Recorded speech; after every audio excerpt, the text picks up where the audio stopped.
So let's briefly talk about the Solr architecture.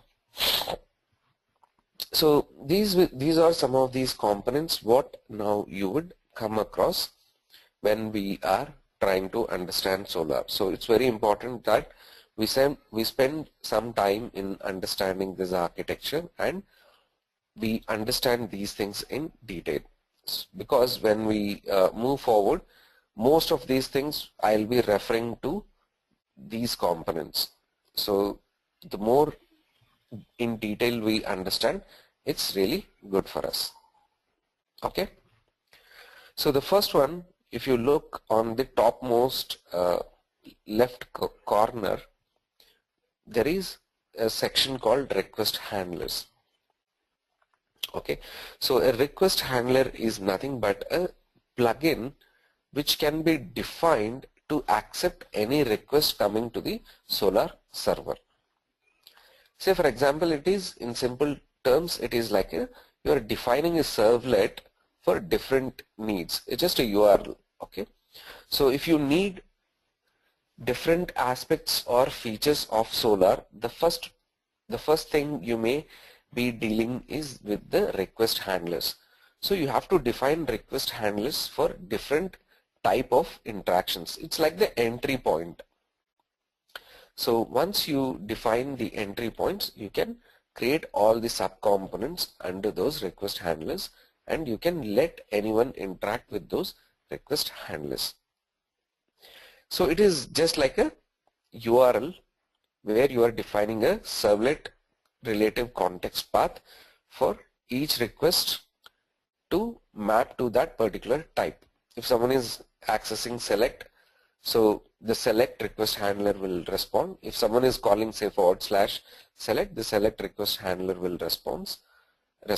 If someone is calling /admin, that request handler will respond. And if someone is calling /spell, that one would respond. So you can configure your own request handlers by choosing what components you wanted to use in that request handler, and remaining that particular behavior of the component will take care of it. Okay, so all these things is done by XML. So you can chain lot of components in the request handler, and you can service the request based on the behavior you wanted to handle in that request handler. Okay, so either you can pick and choose the existing search components, like say for example I wanted to have a request handler which only does faceting.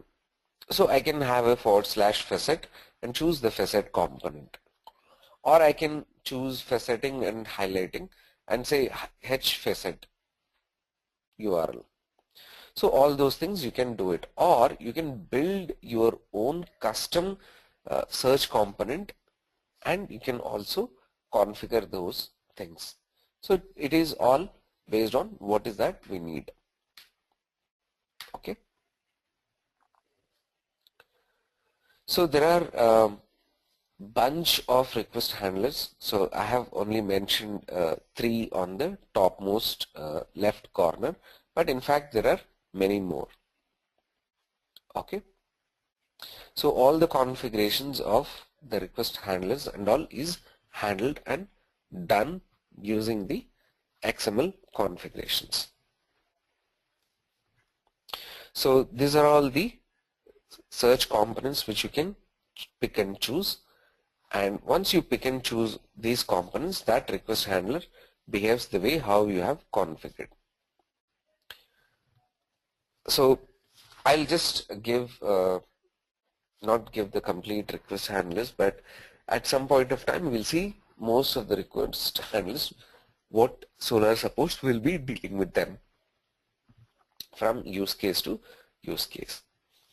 So the next one what you see is the response writers. So the response writers is nothing but once the request has been processed, you also have to tell Solr in what format you want the response back. either in XML or JSON or the binary or some other format. So if you tell the response handlers take care of providing you the response in that particular format. Okay. So on the right side, so in fact, as I was mentioning, there are few more response formats apart from what you see there, XML, binary and JSON. There is CSV response handler, PHP, Python, Ruby, in fact a little bit of XSLT as well. So these response writers is responsible for providing you the response in that particular format where you want it to handle in that way. Okay. So there are some update handlers. So the request handlers are used primarily to read the data back from the index. Response writers is basically used for providing the request in a particular format, responding to a request in a particular response format. When it comes to update handlers, they are basically to update the indexes, more of a write operation. So the first two sections is more or less related to reads. The last section on the top layer is used for updating or creating indexes. So you would have lot of update handlers apart from XML, CSV, binary. You would also have a data import handler which can directly interact with the database periodically and detect the changes and import the data. That is also possible. So there are some update handlers like JSON and XSLT. So the most commonly used are either XML or JSON, or in some cases CSV as well. Okay.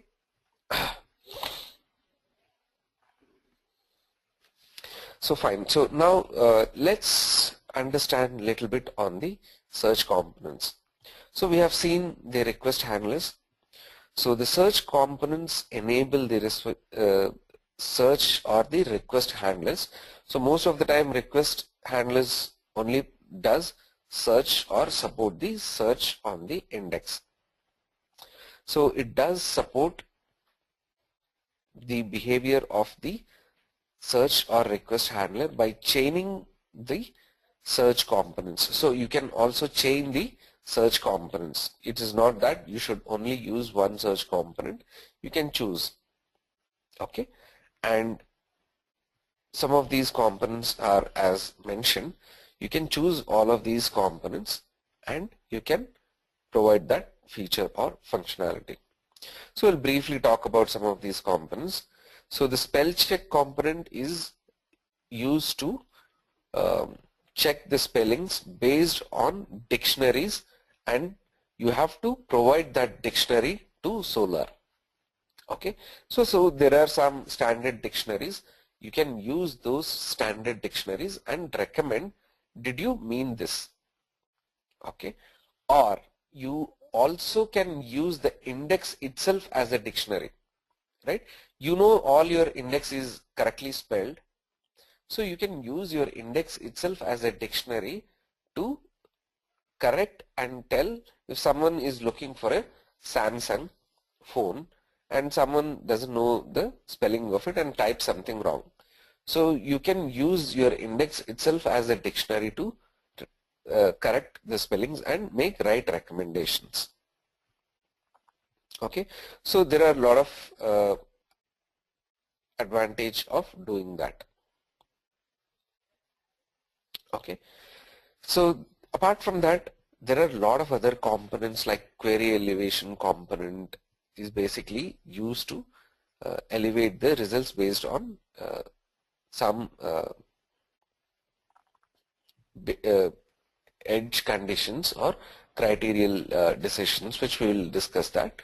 And there are some stats component, term component, where you can return all the statistics and all that stuff. Okay, so we will explore when we go to that aspect of it. So the distributed search, what it does is, in the new architecture, it handles the search components, okay? When a file or when an index becomes too large, and if it is executing for a long time, so this component, which is the core of the Solr cloud, it splits the file or the index into multiple places and it places into different machines. So this component is basically used to split the indexes, identifies where there is a free space and places that into that machine. And when there is a request handler coming in for a specific request, say query component, so it is handled to the distributed search. So the distributed search knows where the content is and splits it into that particular machine request and gets the response back. And again it is collated back and gives it back to the request handler, and then a response writer takes it back and applies the format. Okay. So basically you can directly use distributed search by the HTTP web service by providing a simple parameter configuration and by saying where and all you wanted to read, or you can leave it to the distributed search for rest to taken care. Okay. What did happen? Okay, here is it. So the schema and configuration blocks, what you see is basically everything is in schema. So there is a big component called schema.xml which defines the Solr database instance.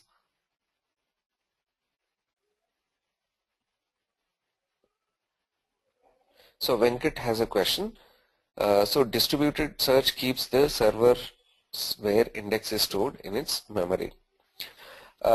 It's sometimes, yes, it can keep it in memory, or sometimes it can write it back to a search control files. Most of the time it is responsible for splitting the index and breaking the index and giving it back to those machines where you can store those indexes. Okay. Since the location of that particular range, remembering it in memory is much more efficient, so potentially yes. Or if it is required, it could also persist into a file system. Okay.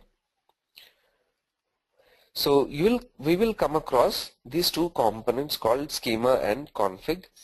So the entire definition of a database schema, or say for example for anything related to one application, you can have multiple instances or multiple databases running in Solr. So for example, you can have 4 to 5 databases running in the same server physical machine for 4 to 5 different applications. So every application schema has to define its fields, columns, what is being stored, what is being indexed, what is the field type, all the definition of the that particular schema, which is very closer or synonym to your traditional RDBMSs, where we call it as one user related to one application holds all the tables or objects or the PL/SQL packages related to one application. We call it as schema. So something similar we define for one application. We run multiple schemas in Solr, and it is all defined in the schema.xml. You can have multiple instances running or multiple schemas running in Solr, and every schema or every instance should have schema.xml. We'll explore this in detail.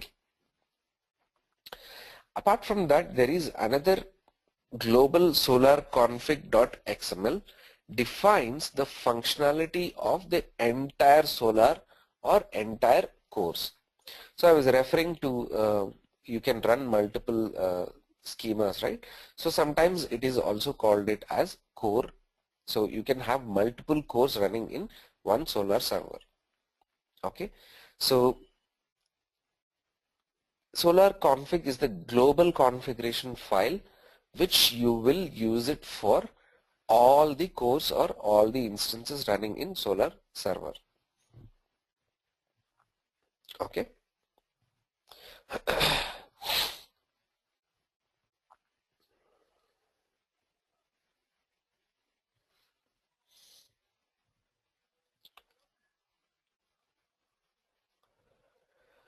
Fine. So when we come to guys, so far is it clear? Can I get yes, no? Any confusions? Any clarifications?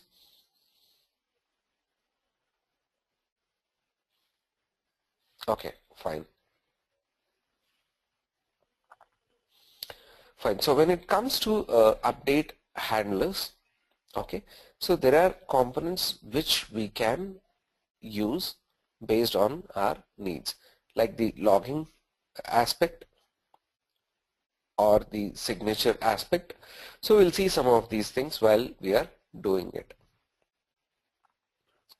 So before we move further, so let's understand a little bit on the update handler. So what happens is, similar to the request handler, you may have to also configure a update handler, like say /update, and then you could give whatever the format it is, like say XML, CSV, or whatever other format. So once we have configured a update request handler similar to a search request handler, so the update handler uses some of the components which is configured for the update handler. Like say for example, I could use the similar components like search components. There are a lot of components. Say like I'm adding a logging component. The first thing is the moment it comes for update, I'm adding a logging so that it just adds. And the next one, I'm seeing if there are any duplicates in the fields or in the data, in the field data, I'm just removing that duplicate data. That could be one component I'm adding. And then I'm adding the index component. So after this steps is done, it will index. Okay. Or even before preparing the document, I could also use the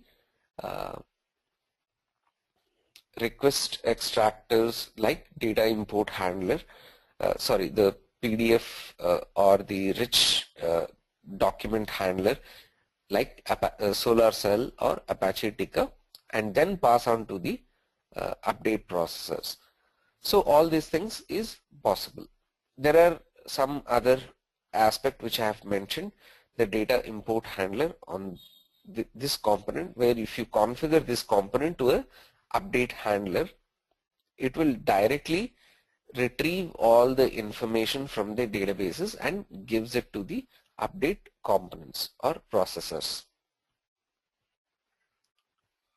No, I'm not writing anything, Venkat, on. I'm just explaining the same things. So you are not missing anything. Okay.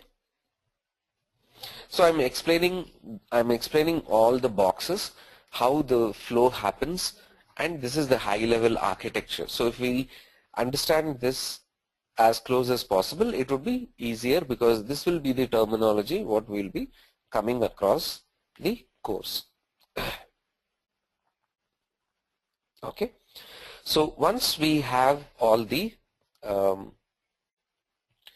content extracted from, so the first point is your request will hit the update handler, and based on what configurations or components you have done, it will go through the update processors, and then it would index the content.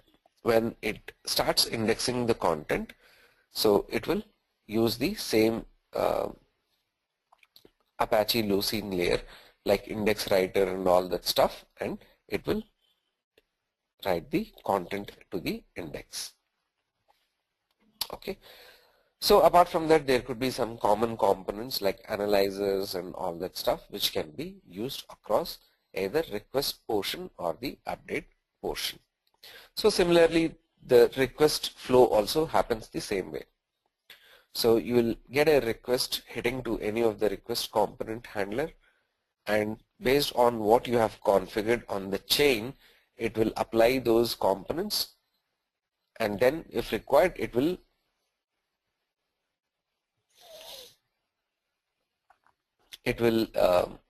so this is basically, Gaurinath has a question. So this is basically the high level architecture, Gaurinath. We will get into the details of each and every component. So if I explain this in lot detail, we will not get into at this point of time. The idea is to understand the architecture, and we'll explore all of those things when we go there. Okay? Otherwise we'll be getting confused. So now is it clear, guys? We have two sections. One is the request handler and its components, and then it uses the underneath Lucene library and updates the index. Similarly, you have the update handler entry point, uses all the components and uses the underneath indexing framework Lucene and updates the index. So this is the high level architectural component architectural view. Okay, so for now don't worry about the components. All we need to do is to understand the high level architecture. Okay, we will understand what is this more like this, what is the statistics, debug component does, what is faceting does, all that stuff we will go and configure each and every component. That's what we're going to do in the next few sessions. We're not going to do anything else. Every component we'll pick a use case. We'll see how to use that. Okay? Fine. I take that as no, and I hope it's pretty clear, right?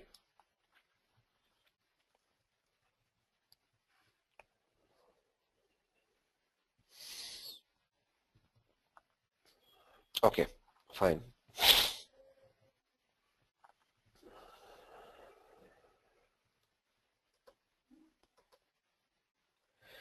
So let's explore some of these things. So the first thing is we'll see the first glimpse of Solr. Okay, how does it look?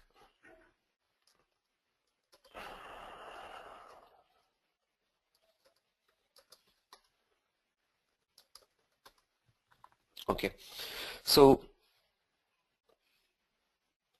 those who haven't installed Java, I would recommend install the latest 1.7 Oracle JDK, not JRE, JDK.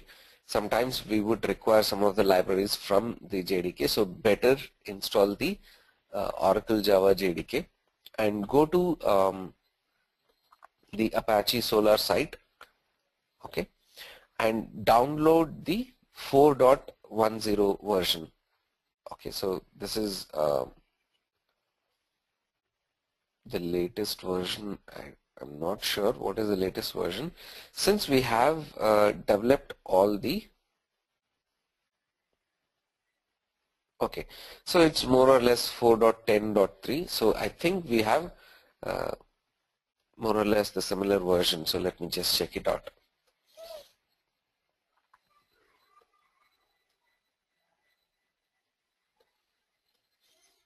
Okay, what's wrong?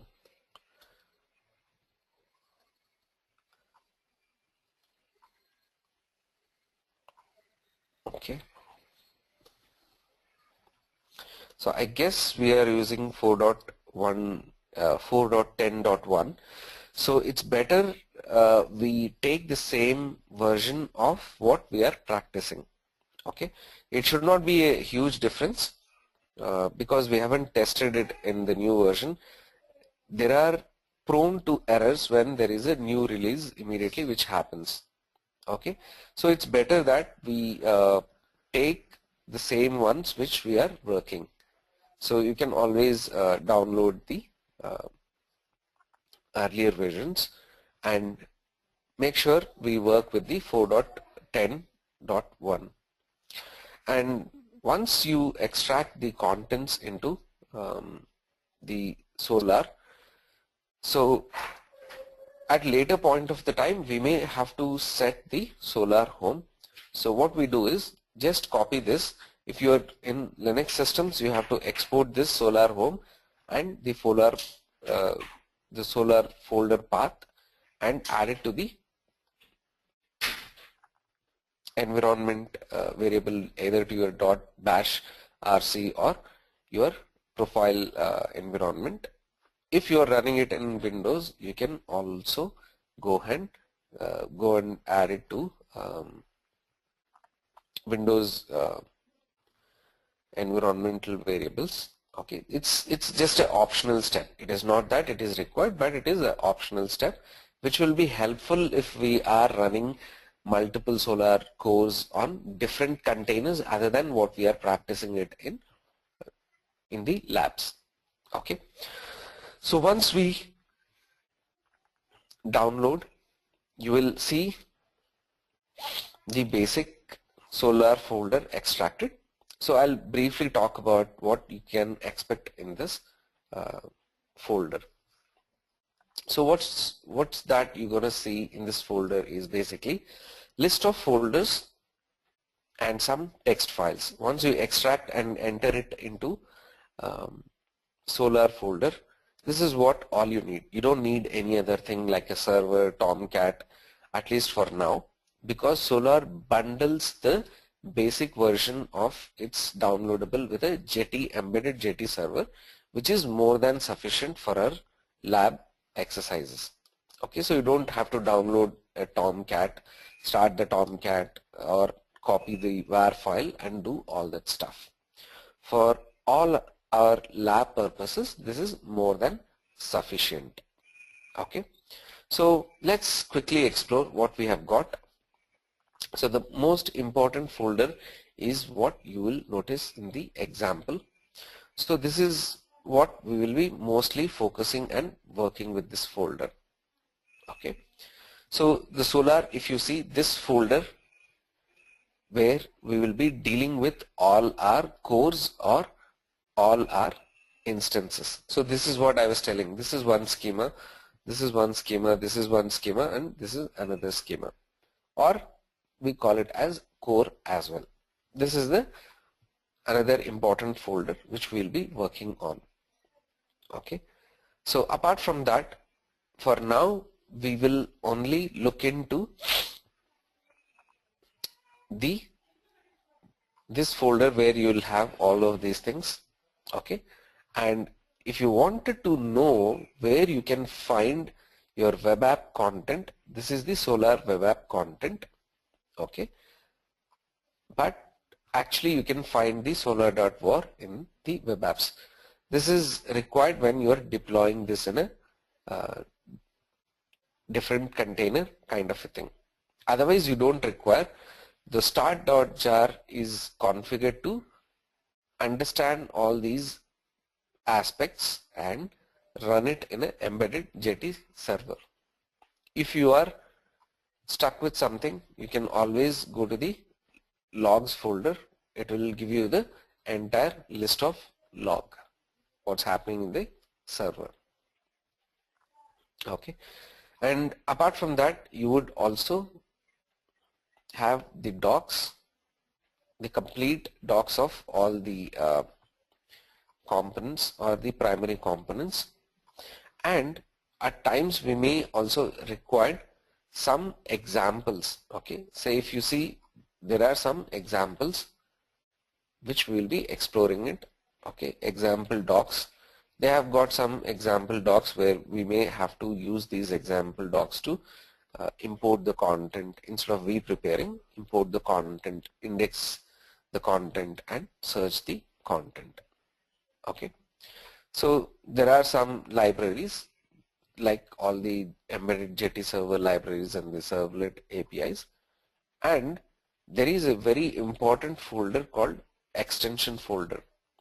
Say if you are adding any custom based jar file which you have to access it in Solr, this is the folder where you have to refer, and this is the folder where you have to keep all those jar files. Say for example I'm using a data import handler from my SQL table, so I need to keep the JDBC connector library in this folder so that when I configure the data import handler, it loads the JDBC driver and reads the content using this JDBC driver. Otherwise, it won't know how to connect to a particular database. So if you're using Oracle, you need to place Oracle.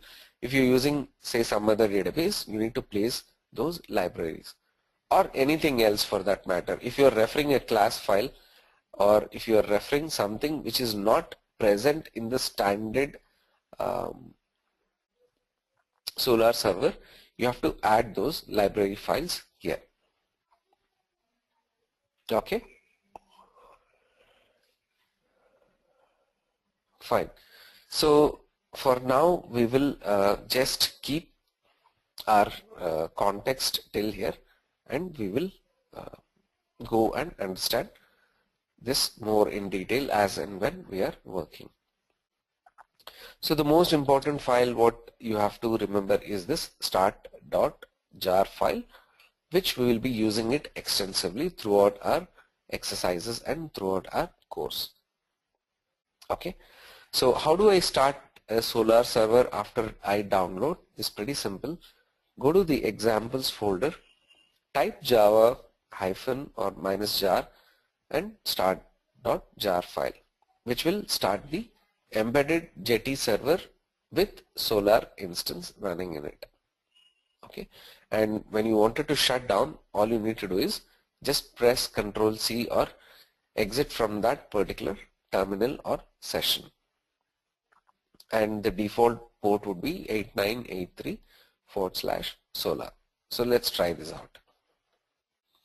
So I already have Java, so that's how I was able to run all my things, but in fact I think I have 1.8, should be fine. You can also try with the latest Java version, so there is no constraint that you have to use 1.7, so feel free to try it out with the updated ones as well. It should be fine, I'm guessing so. So let me go to Solr folder.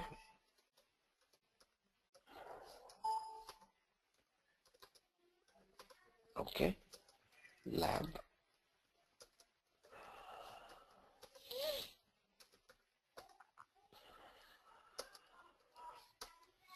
So this is the folder. So this is what I call it as Solr home till the Solr folder -4.10.1, and then inside that go to example and type java -jar start.jar. So it should start the server.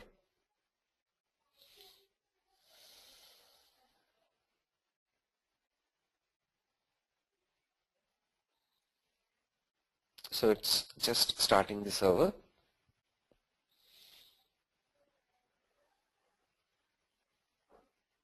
Okay, so it has started the server, and now we can go ahead and access the server. So let's say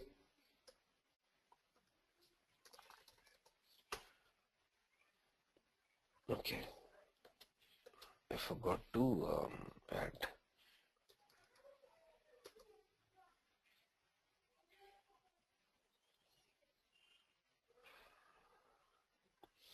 I don't know what is this. It just keeps on coming.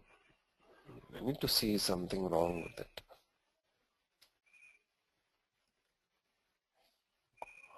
Is this a virus or something? I'm not sure. It just hurts me a bit time. Okay, so our Solr is started. So now I can go ahead and query, see if you notice one of the things what I mentioned here is now in my server there are 4 cores or 4 instances running. So that's what I have shown it to you in my Solr this thing. So I have got 4 cores which is running in my Solr. Okay, so apart from that everything went fine. So if I just wanted to check if the server started up properly, so you could see there are some request handlers, okay, already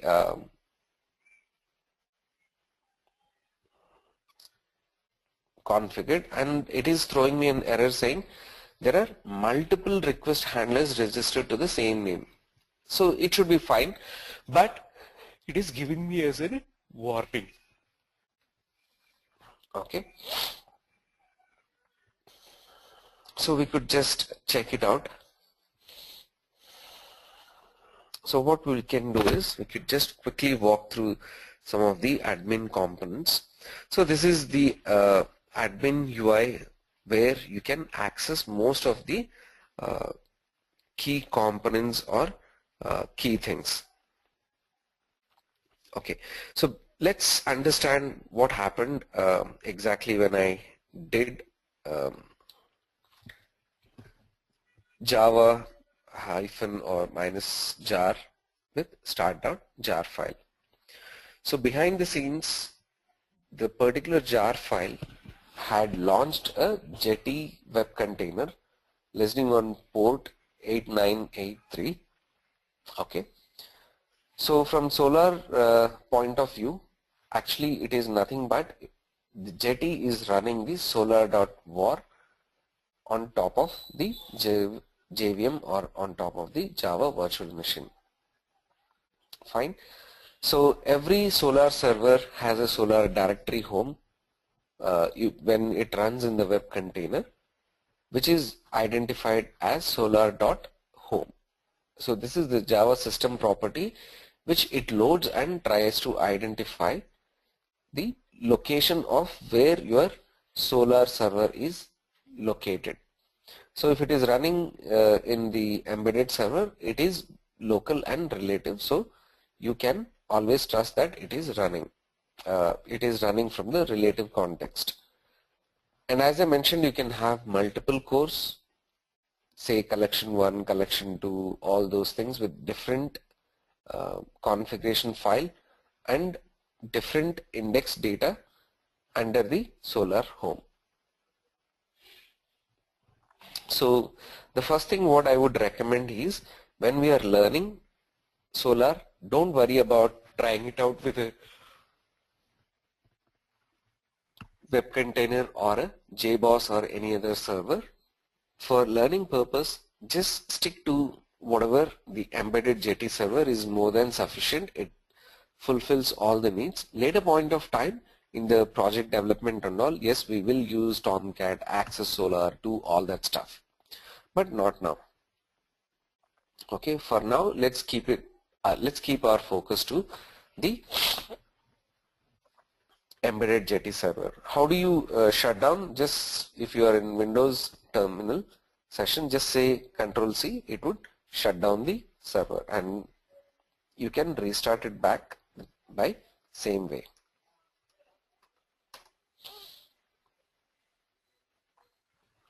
Okay, so you can restart it back using the same approach. Fine. So now we have seen how to start Solr server. We understood the basics of the Solr server or the web container and the folder structures. So I'm not going through this one more time. If required, I can just show you. This is the same thing what we have. So you would notice it has got all the documents, and this is the actual Solr distribution jar files. This is not related to anything to Jetty or external.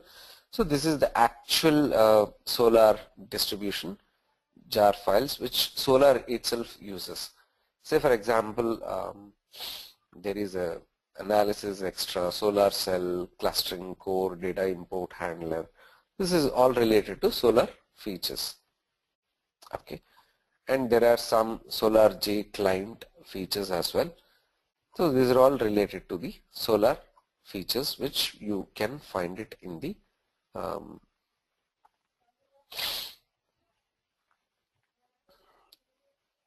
distribution document.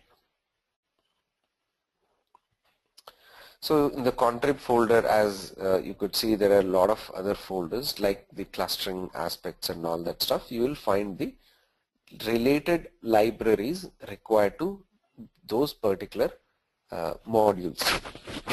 See, extraction and all that stuff. So mostly this is all to do with the directories which is holding all the jar files and all that stuff. We have seen the example folder structure, what it contains. Primarily we should be only worried about the Solr, where you will find all the required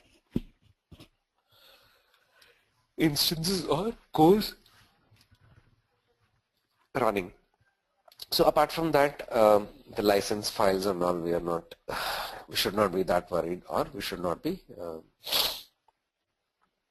worried about it. Just take a small look at the system requirements.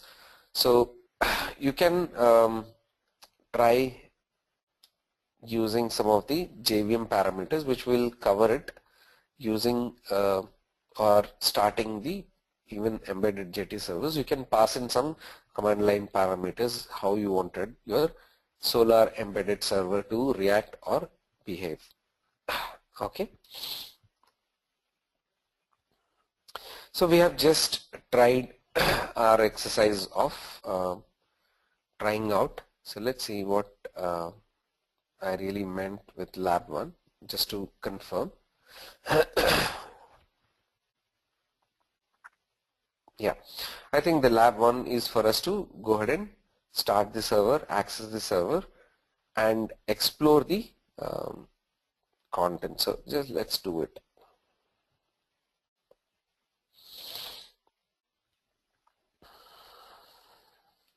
Fine. So we have all these things. So on the dashboard, you might notice all the server, when it started, okay, what is the version, what is the Lucene implementation version, what is the JVM I'm running, and what kind of processor this JVM is running on. And you could also see what is my physical memory, right, and what is my swap space and how much it is allocated to JVM. Okay, currently I have allocated, say, I think 250 MB, out of which 120 and 121 MB is what being used, right? So in the logging, I could see all the errors or warnings what has been loading. Okay, or I could go to the level and select or choose the package and change the log level itself for a particular component at runtime. So I could just say go to a particular component. Okay, say let me just see.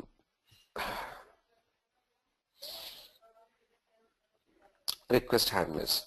So request handlers, I need everything to be handled. Okay, let's see. Now when I go to request handlers, all the did I say? Okay, yeah, everything is logged. Now let's say if I go to another window,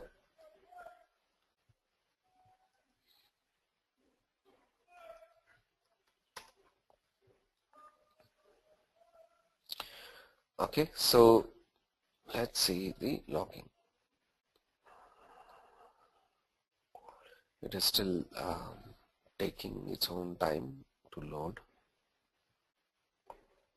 Okay, no worries. So you can change the log levels, and if you see the log files, you should get all the errors and everything what is happening in the log files.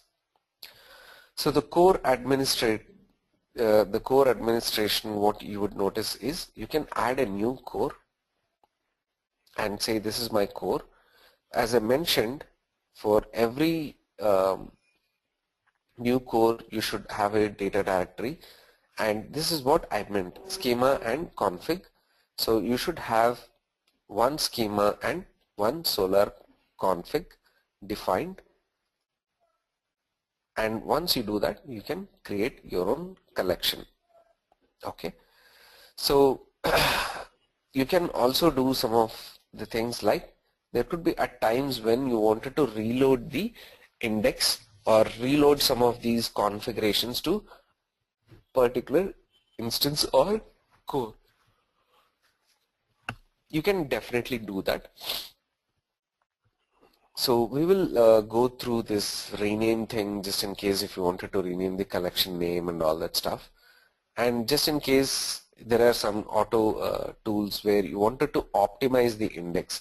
If there are too many local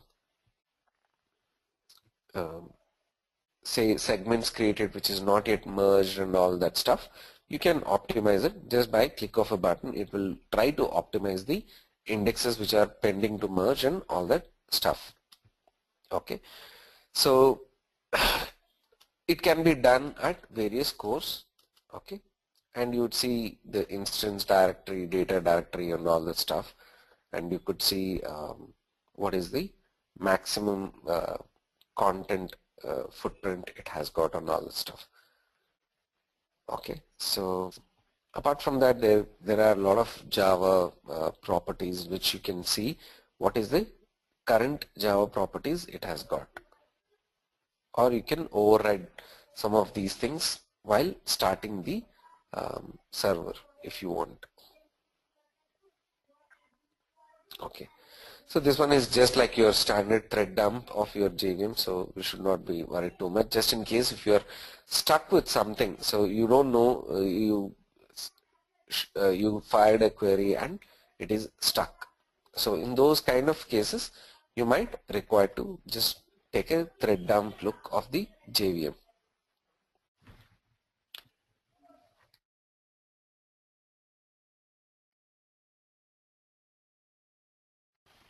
Okay, so once you, this is more of generic to the server. Once you see across all these things, so there are 4 cores which are running in this server. So let's choose one of these cores and see. You can have options of overview. Okay, you could do analysis on a particular field.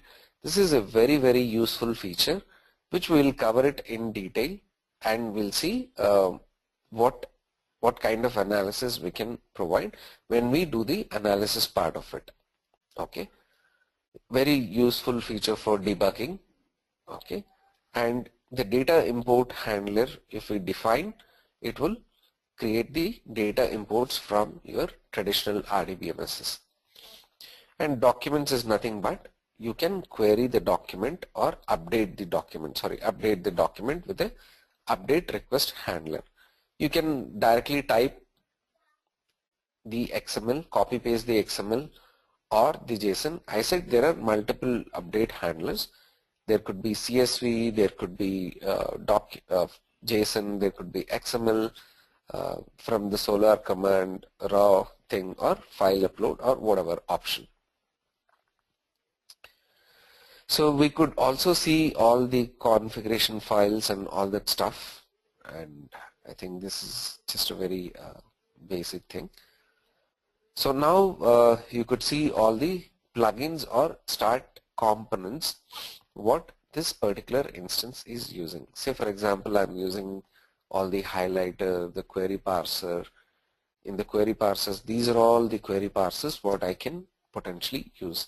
A lot of other lot of useful query parsers and update handlers. If you see, I have got one update handler, and when you go to query, this is how you will use this section to query the documents. you'll get all the documents, and you can specify which query parser, what should be the response format, all that stuff. We'll keep using all these things. If you notice, see, the format changes. This was what I was telling as a response object. Based on the type, it would change. And you can play around with some of these things based on, say if I want from only 1 to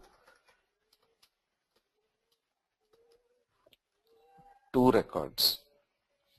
So I would only get 2 records. So everything is possible, so you could do all that stuff. Replication, we'll cover it later. So you can also browse the schema and see what are all the fields has been included. It would tell you exactly the definition of what we are doing with that particular field. Okay.